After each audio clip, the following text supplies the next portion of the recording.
Hello and welcome to today's episode of Sober on the Mic. As you can see today, we're doing something a little bit different. I have two guests with me today. So things might be a little bit different to how we normally do it, but the story and the advice that we're going to get out today is going to be absolutely pucker. So as you know, my name is Lauren and this is Susanne and this is Ashley. And we're going to start in a different, quicker way than we normally do with some of the quick fire questions. You guys happy to do that? So, to both of you, but we'll start with Susanne. What habit do you have that keeps you grounded? Prayer. Prayer. Yeah. Really, really big one, isn't it? Yeah. Because I kind of didn't put in the beginning that you guys are in the fellowship and really follow it. Pause, pray and proceed. Yeah. Pause, pray and proceed. And I really like that. That's lovely. Yeah, the kind of spirituality thing, I never had that. And then when I kind of moved more into my recovery, I landed more on, I need something else. So I love that. What about you, Ashley? Same really. Prayer, meetings. Yeah. Meetings are key for me. Yeah. Yeah. How many meetings do you guys go to a week? Well, I go to two, but more like two-way prayer and things like that. Yeah. And what about yourself? Just a couple. Just a couple. Yeah, but keep yourself going on that. I've got my routine. Yeah. My routine. So important that, isn't it? The routine. When we ask the habits question, that routine thing is huge. Do you guys have a quote or a mantra that you live by?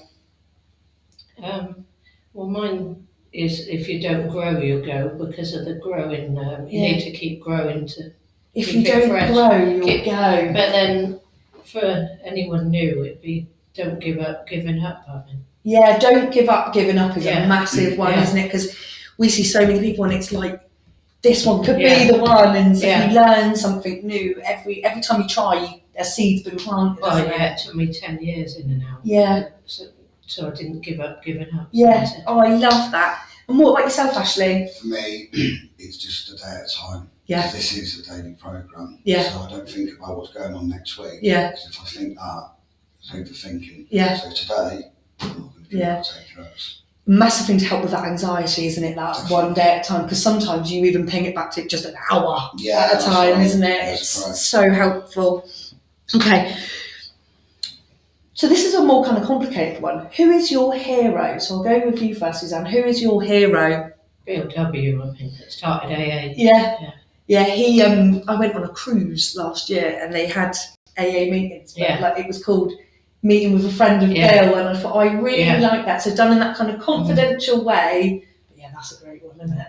What about yourself, Ashley? So same as what Susanne said, but the same Susanne as well, because she was my sponsor. Yeah. And Susanne's the lady that's guided me through the 12-step recovery program. I think that's beautiful, and that's one of the main things why I wanted you both on together. We've never had a sponsor with someone who's kind of come out successfully out of it and stuff. So I love she's your hero. That's lovely. What is a song that lifts your mood? We'll go for you first, Ashley. Oh, I don't even remember what it's called. But it was a song that in March 2022, when I entered rehab the first time, it was basically about breaking chains. Right. I can't think you'll know what it's called. It's a worship song. Yeah. And I go to church, and every time I hear that now, it takes me back to why I'm actually doing all this stuff. Because I went in there an absolute broken mess.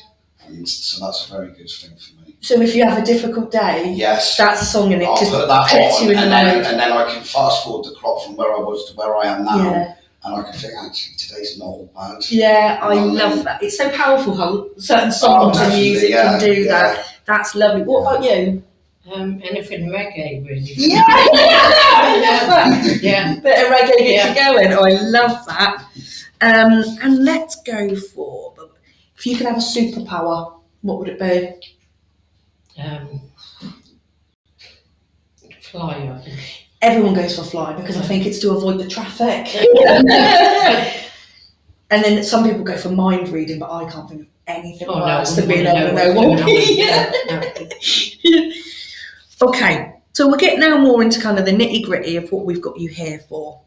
So we'll go for you first, Ashley. What was your drug of choice? And obviously we include alcohol in that. At the start, Coke. At the end, crack. Yeah. So the big old build up. But obviously in between there's all of it. I was going to say everything else in between. Very good. Yeah. And what about yourself? Well, all of them really, but alcohol and crack. Yeah, was the kind of Yeah. it's interesting. We've all pretty much taken everything, but there's kind of ones that specifically pulled, aren't there? Yeah. They gave me the phenomenal craving, and the other ones I could just take or leave. Yeah. That's interesting, isn't it? That kind of different kind of perspective on it.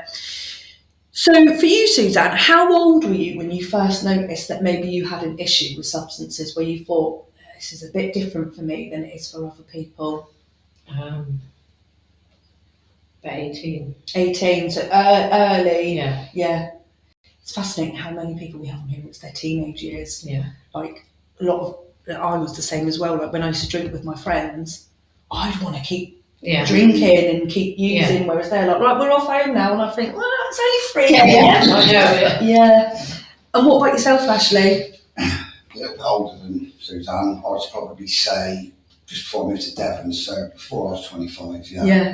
That's why I moved to Devon. To get away from it all. But then we'll know what happened.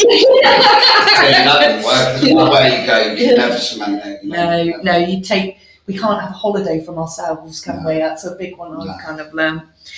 And then for you, Susanne, how long have you been sober for? 18 years. 18 years. That is phenomenal. 18 years, that is someone who's ready to go to university. 18 years, that is phenomenal. And yourself, Ashley? 2.5 years. 2.5 years. So when you have a sponsor who's been in recovery as long as Susanne, pretty much going to say, do whatever she says, really. I always say, you've got to stick with the winners. Yeah. You know, that's if you could do that, like in my meetings, it's a couple of hours. If you stick with that, then you're going to be all right. Yeah.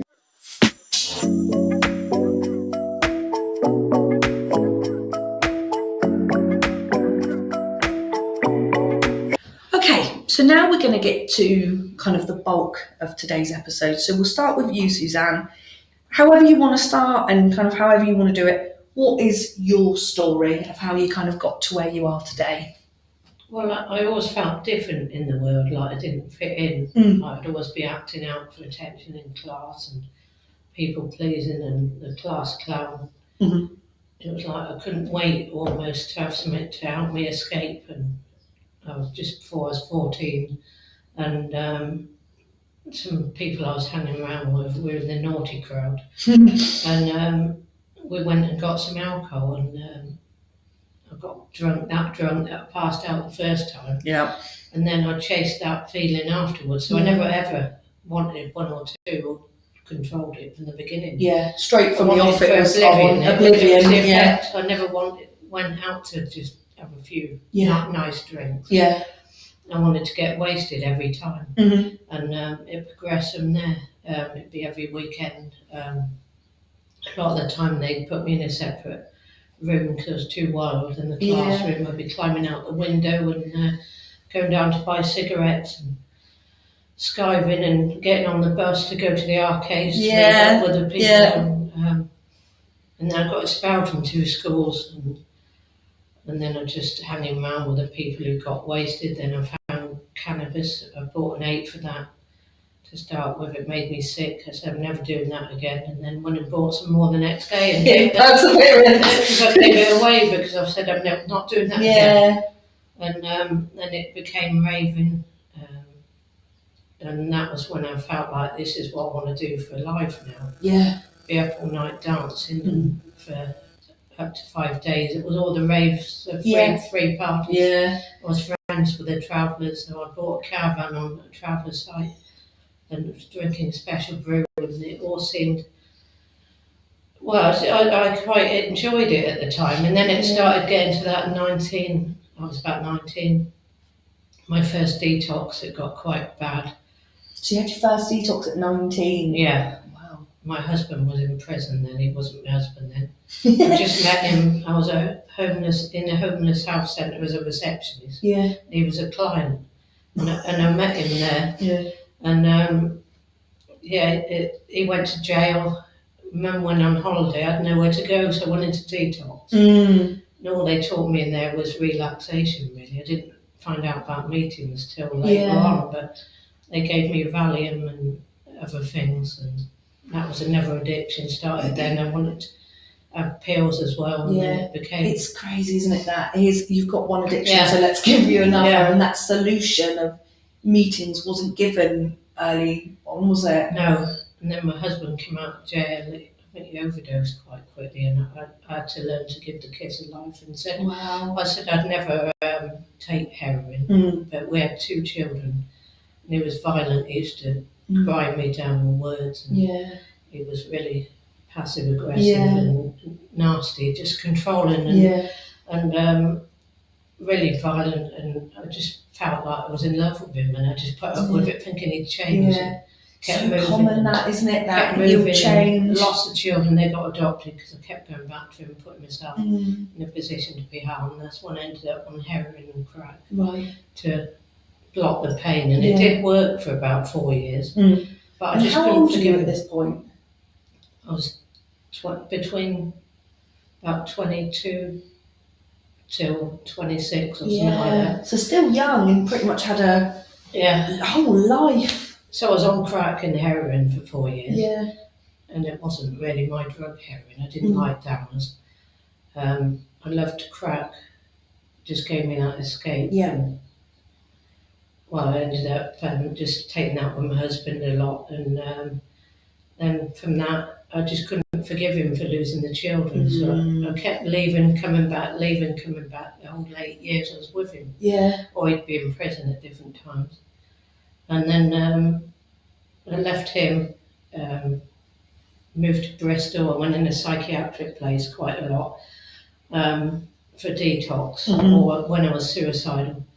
And I loved it in there. It was like Berkeley. So I found a new group of friends that were all like to get on it as well. And we'd be in the smoking room dancing with the music loud, and the staff seemed to let them hang around with me to keep them quiet, really. And I used to take one that just had a depot injection once. I think I took her down the shop and got her to buy me a litre of vodka. And it just went a bit mental, really. And then I wanted to keep going in there. I liked institutions. I went into 5 rehabs. The year 2000 was really the game changer. I went into Broadway Lodge, and I was coming off about 5 things then. And I didn't sleep the whole time. Methadone was the worst. Because I kept pouring it down the drain till reducing it myself, because they wouldn't give me a reduction. And I wanted to be off it, and they said I couldn't do it, so obviously I had to prove them wrong. And so I didn't sleep the whole time, and when I was coming off that, and just drank lots of vodka, took loads of pills, and then I went into rehab. Didn't sleep there either. I was just sat with them in the medical room chatting to the nurses, but something in there changed in me.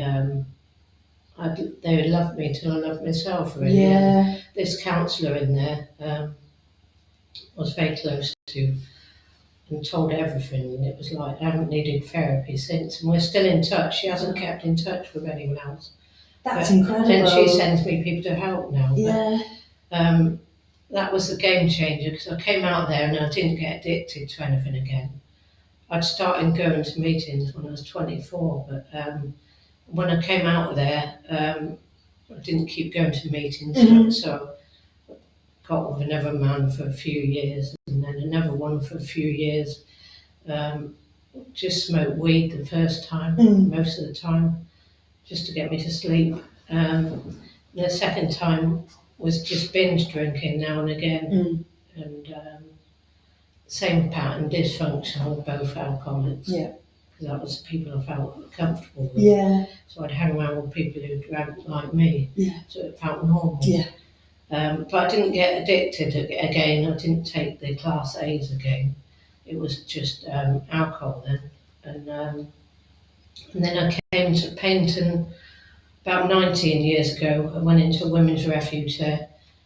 I said I needed to get away, and I didn't really. It was just a way of escaping. So I got into there and started going to meetings again, and started giving it my all again. But I was still hanging on to old ideas, acting out with the men and things like that, taking pills and shoplifting still.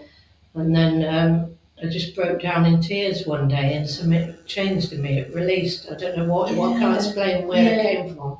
It just like I surrendered. Yeah. And I can't explain how it happened or how to do it. Yeah. Wish I could bottle that Yeah. for new people, but oh yeah, you'd make £1 million. And then I became willing to go to any lengths, and then I moved to Bristol. Found a group of people there by accident. CA, I don't know if you're allowed to mention. Yeah, of course you can. And they were like big book thumpers, and I did a course on the big book, the 12 steps. Yeah. That was in Bristol for a month, and my teacher became my sponsor for 8 years. Then he relapsed on weed, and now I'm his for 8 years. Yeah. So it was a bit mental, but I don't know. I just fell in love with a big book and just wanted to teach it. I've set up about 12 meetings over the years, different meetings. Now I run workshops worldwide, taking people through the steps. Yeah.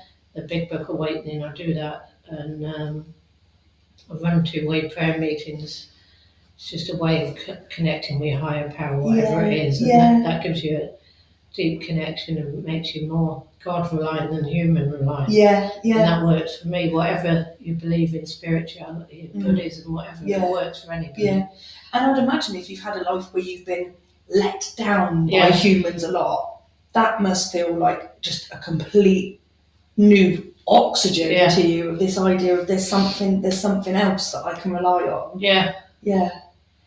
And it's changed over the years, and now it's a mixture of things, not just one thing. I don't like organised religion, but I go to church, and an open-minded church. Yeah. I like other spiritual practices. Yeah. I like some Buddhism stuff. I like all sorts of stuff, really. It's not just one thing. It doesn't have to be something in a box. Yeah. Really. And so I've just got a lot of peace today, but I work my ass off for it to keep it. But otherwise you can end up untreated addict and a dry drunk, miserable, and acting out. And all that character defect stuff, isn't it, that comes through. So I have to keep, that's where that saying, if you don't grow, you go, comes from. Yeah. Because I have to keep growing, like running workshops every year for mostly Americans are on it, and the two-way prayer. And I've sponsored people over in America. I've been to meet them, and they've become like family. I've got an online community. I do that more than local, so I don't like getting involved in the drama and the gossip. So I keep my stuff to online mainly. That's fantastic and fascinating, because a lot of people struggle with that. Everyone knows everyone's business from where we are. So I love the idea of connecting to community online. So it's not, your business isn't their business, if that makes sense. Yeah, and it's been a game changer for me since lockdown. I had no confidence at the beginning still. I was about 10 years in. And they said to me, would you chair a meeting online and worldwide? And I said, oh God, no, I couldn't do that. Then they asked me to share on one, and I said, no, I couldn't do that. It was my sponsor in California.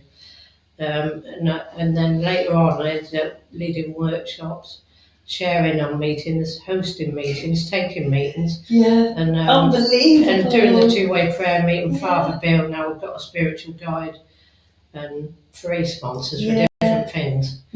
So just for sponsees, because I sponsor a lot of people, take them through the 12 steps, but only take on people who are willing to go to any lengths, because I haven't got time, because I have that many to help, that I haven't got time for time wasters. Time wasters,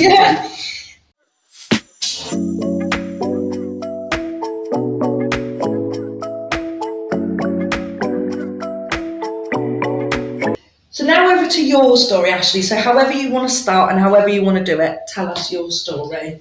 Okay. Basically for me, it was, I was quite isolated as a child, because like I said, I lost my dad when I was 4 years old. I've got 4 older brothers, and my mum looked after us all. As time went on, I was, like I said, I was so isolated as a kid. I was misbehaving, I wasn't listening, I was looking out the window, I wasn't concentrating. And I just thought that was just normal. When I had my first drink in secondary school, I think I was about 11, 12. Really loved it, I'm not going to lie, absolutely loved it. Didn't like the sickness bit of it. But one of them, oh, I'm not going to do that again. Yeah. Following Friday. So, you know, same as Susanne with the weed. Yeah. I was never an alcoholic as a teenager, but I think I was just experimenting in it, and obviously the more I experimented in it, the more I enjoyed it, and the more I was taking. And then it gets to a point like, you know, school's over now. Now I can go to do my own thing. Yeah. That's when I'm from Oxford originally, and it didn't used to take long to get to London on the bus. That's where the raving days come in. That's where the drugs started flowing in. Then, you know, I started on weed at school. I'll be honest with you, I never really enjoyed weed. Yeah. Nah, never. But I think that's the gateway drug. That's where it all starts, you know. But then when I was going into London, I was sort of 17, 18, 19 sort of age now. That's when the ecstasy was a big thing. And that was every weekend without fail. You know, I started getting consequences in my 20s, you know. People I know was losing lives, whether it was from mental health, overdose, car accidents. We all lose people, so we're all familiar with that. Because you had a really early exposure to a lot of grief, didn't you? Man, I've lost a friend. Well, I mean, like I say, I've lost my mum, my dad, my nan. Probably getting on for nearly 20 people I've known from Oxford and Exeter. The majority is from Oxford. So yeah, I spoke to a therapist about this, and like she said, like, you know, if you've lost, like, say 20 people, that's like losing somebody every 6 months of your life. Yeah. I never looked at it like that. And so you get over one, and then another one comes along, you know. But yeah, so obviously I've always been haunted with that stuff, and maybe that's why I used to drink a lot and block it all out. Trying to cope. I mean, I can't say that's the reason, but, you know, it's something to sort of look into. And then obviously when the raving days was coming to an end, I said to my mate, I said, I need to move out of Oxford. Things are getting really bad, you know. Relationships, fighting, you know, you name it. Losing my licence, of course. Moved to Devon, because if you move away, apparently you can change a lot. And it did change my life for 2 weeks, but then I didn't have any friends around in Devon. So I thought, by going into the pub, I'll make some friends. And I did. Many friends, in fact. But then I'm back to the thing again, you know, I'm drinking, I'm taking speed and that, and just whatever I get my hands on, really, mainly coke. And then that just went on for some time. I met a girl who's actually my son's mum. Was with her for getting on for 10 years. Treated her bad, cheated, lied. You name it, we're all guilty. Well, the majority of us are guilty of doing that. When we've got drinking, drugs and this. I thought having a child would be enough. And the child was born now. And again, I didn't realise then how much I relied on a drink. Yeah. Because you're gifted with such a precious little gift. You've got to look after that gift. And I couldn't. Yeah. I was coming home late. I wasn't telling my partner where I'd been. You know, turning my phone off, blocking a number, and saying that my battery's flat. You know, we've all done that. I mean, I was it's terrible. That thing as well of how can you look after someone else when you're not really looking after yourself? Exactly. I think at that point then I was sort of, I had my son when I was 29. And I think at that point then, I just, the only way I could cope was by having a beer. Yeah. And then I could do other things. Yeah. And because then what I'm doing is I'm getting back into my comfort zone, what I've been doing for many years before that. Yeah. And I couldn't walk down the street properly. You know, like when you walk down the street and you see someone walking towards you, like, oh, God, what am I going to say? Like, you're planning that conversation. They might not even speak to you. They might not even ask, you know what I mean? Yeah. It's been known. But it's that whole anxiety in that I couldn't deal with. And it was like, you know, when I was going to work, there was some occasions where I was, you know, having to take a few cans into work and that. Yeah. I was doing labour and groundwork and that. And you've got like the portaloos and that. Yeah. And I'm sort of being sneaky. I'm drinking a can of beer and that in there, crunching the can up. Couldn't obviously leave it in there. Yeah. Or put it in a little bag that's hanging up and then just hiding it under the skip. Like, you know, I didn't do that every day, but I'd done that when I was feeling rough, which to be fair was most days. But you know, I couldn't do that because I was heavy machine. Yeah. That would kill somebody. but yeah, like I say, life started stripping me away. Then. It was taking everything off me. It got to the point where I left my son's mum. I moved on with someone else quite quick. Again, I didn't treat her great at all. I won't go into that. And that relationship didn't last through my actions, not hers, my actions, from the way I treated her and the way I made her feel. And anyway, at this point now, I've now got no family. My son doesn't want anything to do with me. I haven't got a home. I'm clinging on to my car. Yeah. In a matter of days, and then caught enough for driving again. Yeah. So then my home your is now car. my car has now been removed. Yeah. I am now at a point where, what do I do? My family not to do anything to me because of the way I've treated them. Yeah. But I can't live life sober because I don't know how to do it. Yeah. Because I've lost so much. When my mum passed away in 2020, that was like another. I got into a new relationship when my mum passed away around that time, and I just see a completely different Ash. Yeah. I mean, losing your mum's a horrible thing. Yeah. And then I'm homeless now, and I don't really know what I'm doing. I'm just homeless in and out. And that's when I thought that I would take my life. So I walked up to the cliff and I jumped, hoping to end my life because I couldn't live life. As it, I was saved that day, which I believe was my mum to say, it's not coming up here yet. Do you know what I mean? I don't know how you can't think like that. You've jumped off a cliff to end your life, and you make it through. I don't know how you broke wouldn't my back think. severely. Yeah. I was in hospital for just under a month. How would you not think someone's looking out for me? My mum was clearly saying, I've just gone, I can't deal with this just yet. I have to bring a positive into my negative, of course. Because otherwise I'll be like, and overthink stuff. So I was saved, but again, the drink and the drugs. Yeah. So my son couldn't do it for me. He jumped off a cliff, that wasn't enough. So I've gone back to the old routine again. And why? Because I don't know how to live life. Yeah. I think for me, then I got told about rehab, and I'll be honest with you, I thought let's do it. Yeah. Unfortunately, it took me three attempts with rehab. I couldn't get it. And I know why I relapsed now because, and it's no disrespect to any friends of mine, because they didn't get a go and say, you will drink, or you will take a lot of coke, or do this, or do that. But I was going back to the old theme. Yeah. Do you know what I mean? And that's obviously then when I started, when I did relapse, the second time especially, when I was homeless and all that, before I went, that's when I started smoking a lot of spice, smoking a lot of crack. Yeah. I was just doing it in my room, I was barging everywhere next to it, and my friends didn't really want to be around me, and I get it. Yeah. Why would you want to be around somebody that's causing you trouble and being annoying and just constantly asking for money? And you're getting older by this point, so the fun. A lot of people have moved on. The end of my drinking and using was horrendous. Yeah. It really was, I'm sat in a probation house, smoking crack and smoking spice on my own. Yeah.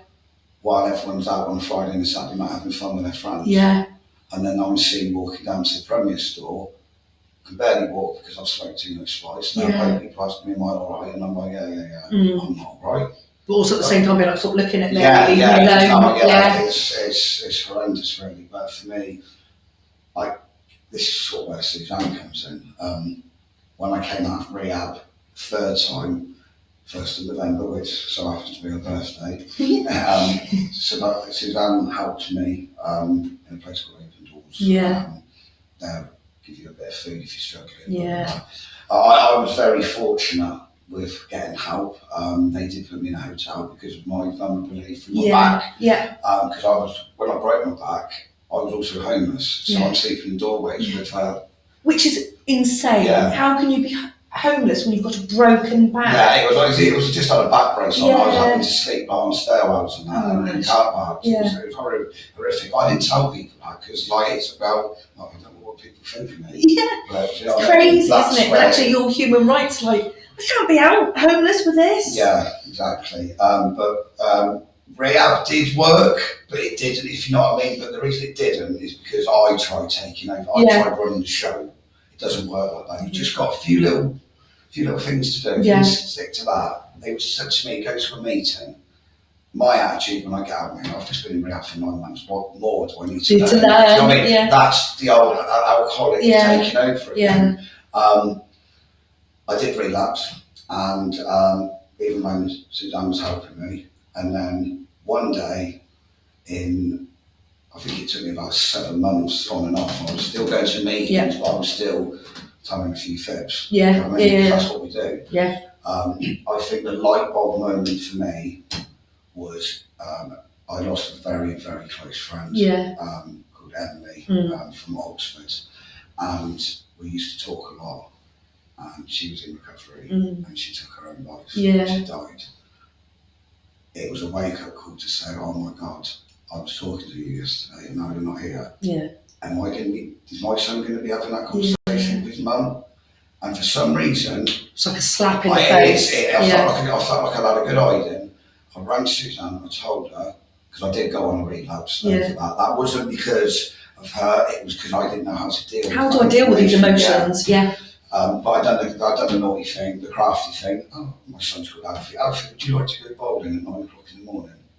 Oh, yes, please. There's a bar there and that. And then after I had about 4 pints, I took him back, got a taxi to his mum's. I said, Kelly, you can, I've had some bad luck. And I went on a binge where I spent a load of money, done silly things I didn't want to normally do. And but then from that, after that relapse, luckily I haven't drank since. And that was on the 2nd of August, 2023. And you, this much like Susanne, with her being a sponsor as well, you kind of dove headfirst into the meetings. There was no, like it's like what Susanne said earlier. You haven't got time for time wasters. If you want help, she'll give it you. And that's about. Because we had a guy on the podcast right early doors at the beginning called Joe, and he said, when you hit, I don't want to do this anymore. If someone said to you, you need to run down the high street naked, and I promise you would do it when you're absolutely. So I found it fascinating when you said like about more meetings, like I've just done 9 months ago. We get it a lot. We get a lot of, I've done all the groups, there's nothing more you can teach me, and but you're different every single time you go into the room and stuff. It's me, when I said that, that's just me being quite arrogant, selfish, because I don't want to do it, and basically thinking that I'm ahead because I'm a bit sober. It's a day at a time. I could relapse tomorrow. I hope I don't. I'm only 1 drink away from having an absolute meltdown. But from the 12 steps, it stops me. I do to meetings, I speak to Susanne. I've got my sponsor in Plymouth. I've got a lot of people around me, and I think that's what we need, is a good, solid, supportive network. And that's something that I've never had. But now I've got it, that's probably why I'm doing okay. You know? I find it fascinating as well when you said like the friendship group. When you have a group of friends that you use with, and then you go to rehab and come back, it's like you've got to cut an arm off, hasn't it? Like it's got to go, it's all got to go. Everything that you did before and who you spent, it's called, and I know for a lot of people that's the scary bit. It's feeling like I've got to cut it all out and kind of start again and stuff, but it's the best thing I've ever done. If you lose people on the way, not death, but lose big friends who are still out and about doing their thing, that's okay. I don't judge anyone for that. It's just not for me. I can't do that. It's just not for me. I can't do that. I can't do that because I know where I've been. I've achieved so much in 2.5 years. I'm not prepared. I can't lose all that from having a tester and one quick beer, because I've never been to the pub at one point. No. Never. No, that's so true, isn't it? And I find that with your story as well, that early in your teens, clocking, this is different for me. Like it's if it's there, isn't it? Like there's no kind of getting away from it at all, is there? Once like you say, you chase that first time every time, don't you? So one is not even close to being enough. No. Okay, thank you so much for sharing that with us, Ashley.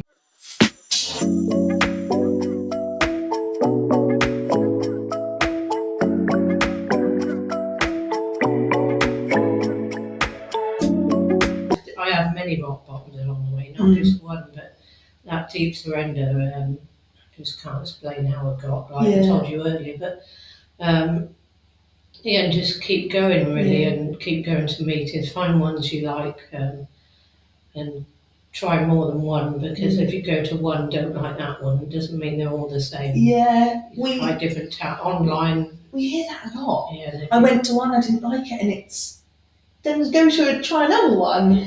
Yeah, and if you don't like the in-person because of the drama or worried about seeing people, you can go online and have your camera off to start with, and not put your name and things like that. Yeah, and so like a gentle easing yourself into, because I imagine you guys didn't start your meeting process of being like, all right, I'm here now, I know all my stuff. I'd imagine it's a real gentle process of introducing yourself to it.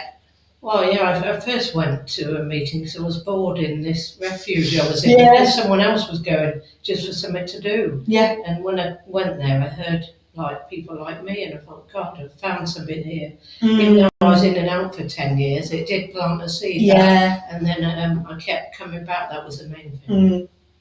Yeah, we had someone on here once that he said he initially used to go because he liked the biscuits. Yeah. The free biscuits, and he said, and then all of a sudden he was eating the biscuit thinking, that's quite a good point he's made there. And so I say, any way you can get into it. But it's also interesting what you said earlier, like when we drink and use around people who drink and use, it's because you get a sense of belonging. The fellowship is that sense of belonging without all the chaos, isn't it? What about yourself, Ashley? So obviously Susanne kind of introduced you to the meetings and stuff. How was that process for you of getting in the rooms? Well, when I met Susanne, when I came out of rehab, first I'm lucky.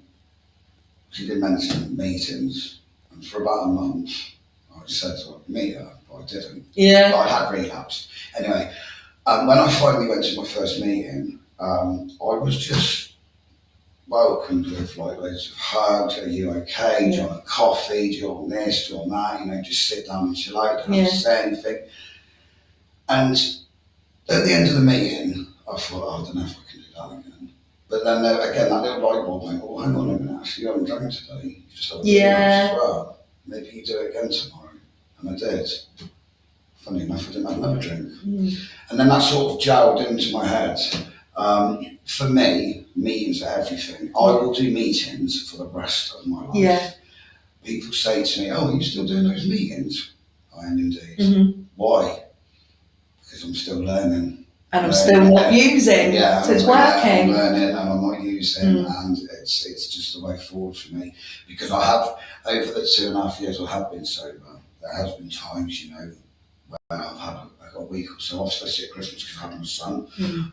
There I was unable to sort of get to the phone. He's in and out, do you know what I mean? I can't do a meeting.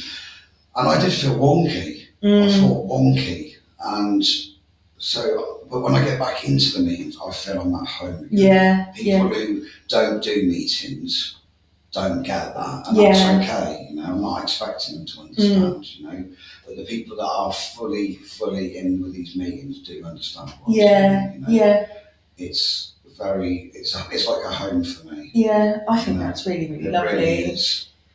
I think there's also that big thing of accountability, isn't it? The more people who are on your side and want you to recover, that's a really big thing. So it's like for yourself, where you have so many sponsees and stuff, you must feel I'm really accountable to myself and to these guys. That must be a really big thing that keeps you where you are. Well, if you talk the talk, you need to walk the walk as well. That's so true, isn't it? Yeah, that's so true. So both you kind of shared in your story probably stages where, without question, you would have not known how to go on, not know what the answers are, not knowing how the hell you're going to get out of it. There will be people listening to this today in the same position as you were of how do I get out of this? How do I even get that spring of hope? Going to you first, Susanne, what advice would you give to them, and what would you say to them, to the people who were probably where you were once upon a time? Well, they could phone the helpline and get somebody to take them to a meeting so they don't have to walk in alone. Or they could go online, well, I'm sure. Well, we wouldn't even mind meeting people, taking to meetings if they wanted to Yeah. come. I'd be willing to go Yeah. to a meeting somewhere. Yeah. So that's the helpline number, isn't Yeah. it? And if you ring that, anyone can kind Yeah. of take you along to a meeting. I would rather go with someone. I Yeah. think that I first would, bit would be yeah. frightening. I think, and I also think recovery has its own language. Yeah. And if you're kind of fresh to it, you might not know what, like things like DOC. We know what that means, but other people might be like, what does DOC mean and stuff. What about yourself, Ashley? What would you say to someone who kind of today just like, I don't want to do this anymore, but I don't know how to get out of this?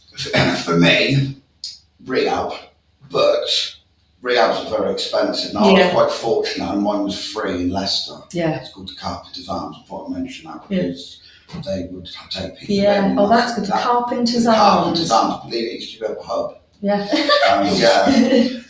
But that got me.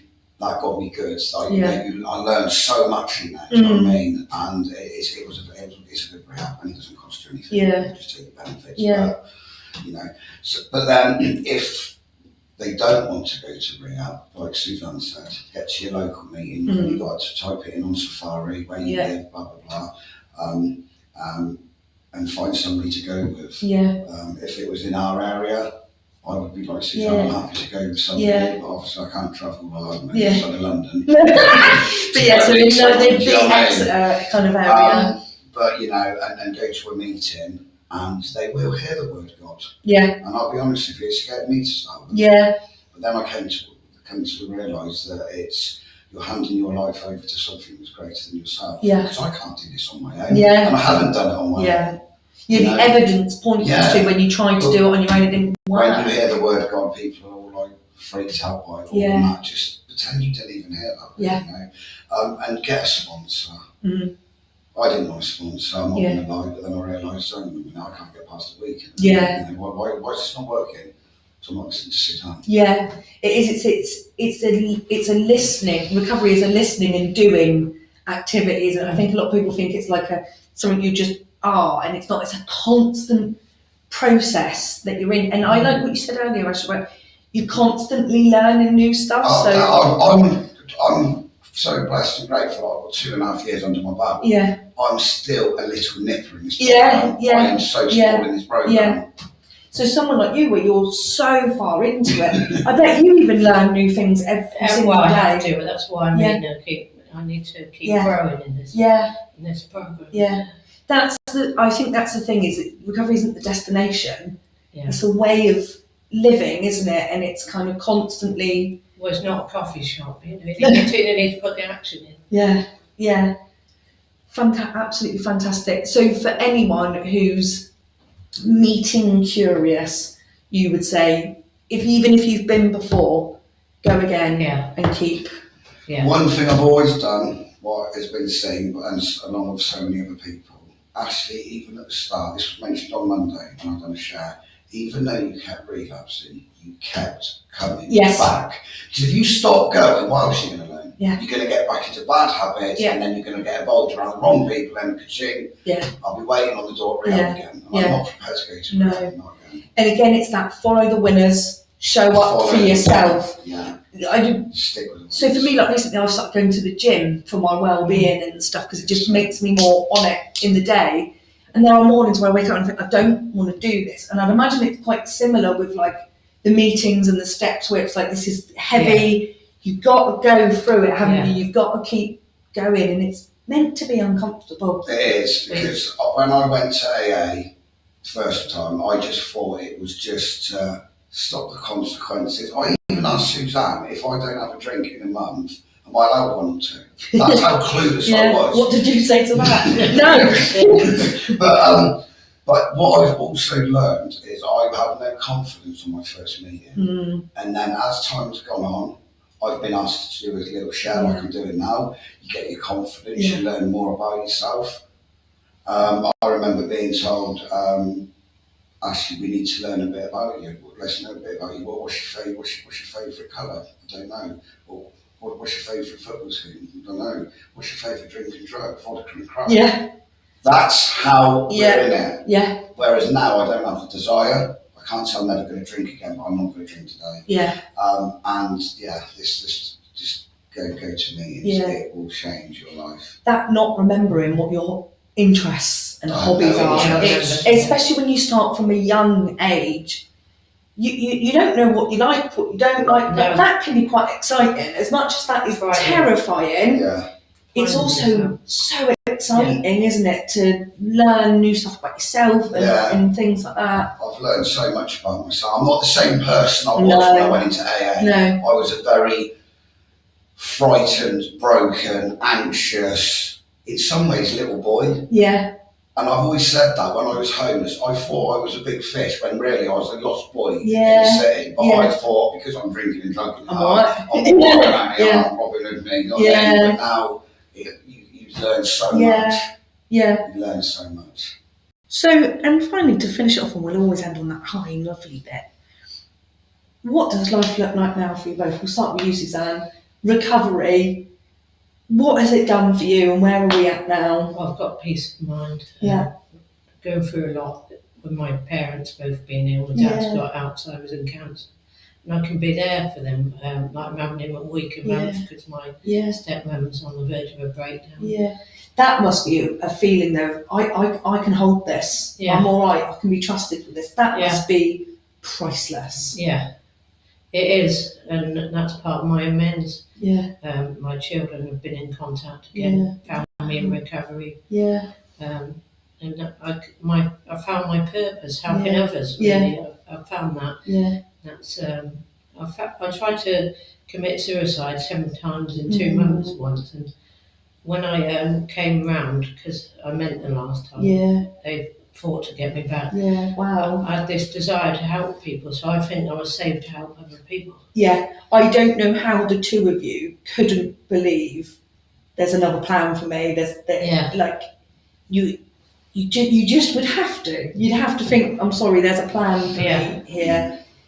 And I think, like you said at the top, like Susanne's your hero and stuff, like 18 years is no joke.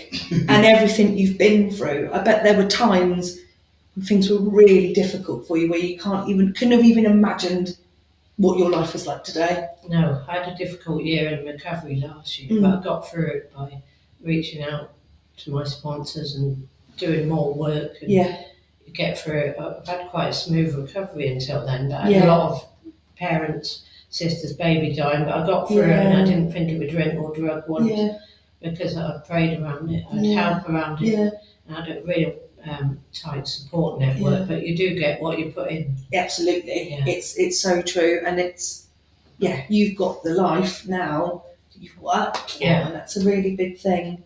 What about yourself, Ashley?